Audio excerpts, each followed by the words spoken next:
Hi, this is Kiki Powers with rawkikiwellness.com, and I had a question for you today on this lovely Saturday, one of the best days of the week, and it has to do with your emotional wellness, and it's just really more for you to think about is really evaluating what you would consider your emotional regulation skills to be.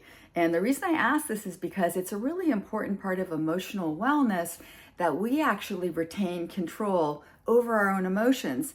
But unfortunately, for a lot of us, we can be reactive because you hear something that freaks you out or something happens and it's easy to overreact.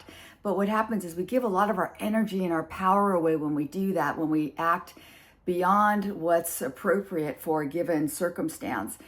So sometimes it even takes a little time where you first think, oh my God, this is the end of the world, my computer crashed or whatever. And then you catch yourself and you go, hey, I'm still healthy, my loved ones are healthy. I'll put it in perspective, right? This problem is solvable. So the other thing is when we're not really good at or are skilled at regulating our emotions, we can really be easily manipulated emotionally with guilt and shame and other tactics that are just social constructs that aren't even real, but they can be used against us if we're susceptible to that. So finding a way, if you can imagine a circle and your emotions are within that circle, and that's your circle of control. So you get to decide if you get upset or not.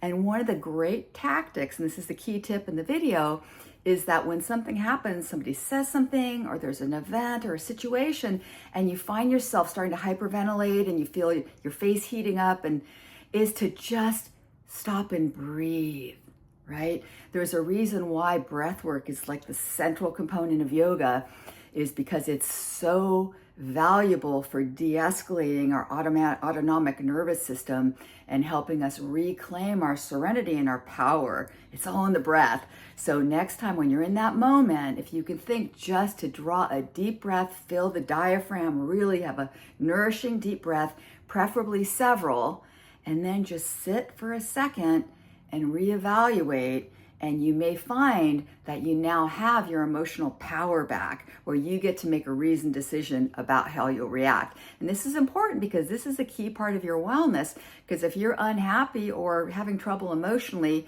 that's going to affect you physically, mentally, spiritually. See, it's all connected, right? So that's your thought for today. Emotional wellness via healthy emotional regulation, and using the tip of the breath work when we're in the moment. And I know it's easier said than done, but it's a discipline like anything else. And we're all about learning wellness disciplines that serve us well, right? So this is I'm working on it too, so you're not alone. So I'll leave you with that in this moment. And I want to thank you for taking a minute with me, Kiki Powers, and rawkikiwellness.com. Hope you have a beautiful day. Peace and love.